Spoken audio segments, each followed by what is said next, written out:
बऱ्याच जणांना ना असं वाटतं की बाबा धंदा करतो म्हणजे खरंच खूप पैसा मी कमवत असतो. खरं आहे त्यांचं पैसा तर मी कमवतो. पण आहे ना तुम्हाला एक धंदा करणं म्हणजे काही एवढं पण सोपी गोष्ट नाही. धंदा करणं म्हणजे भाडं आलं, लाईट बिल आलं आणि बाकीचा खर्च पण आला आणि हे मटेरियल वगैरे पण आलं एवढं. आणि हे मटेरियल प्रत्येक वीकला आपल्याला घ्यावं लागतं. महिन्याला आपण भरपूर अमाऊंट कमवतो. तर त्या अमाऊंट मधून अर्धा हिस्सा भाडं, मटेरियल वगैरे हे वगैरे जातो. बाकीचा थोडासा बरा हिस्सा लाईट बिल किंवा आपला डेलीचा खर्च याच्यामध्ये जातो.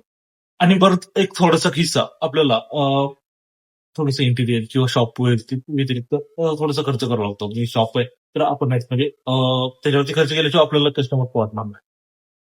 तर आपण लय मोठे पैसे कमवतोय. एक बिझनेसवाला खूप मोठे पैसे कमवतोय हे सगळ्याला दिसतंय. पण त्याच्या मागचा ताण किंवा त्याच्या मागचा खर्च हे कोणाला दिसत नाही. तर हे सगळे मिळून आहे सगळ्यात शेवटी त्याच्या हातात किती उरतं. तर हे खरंच कोणाला माहिती असेल तर नक्कीच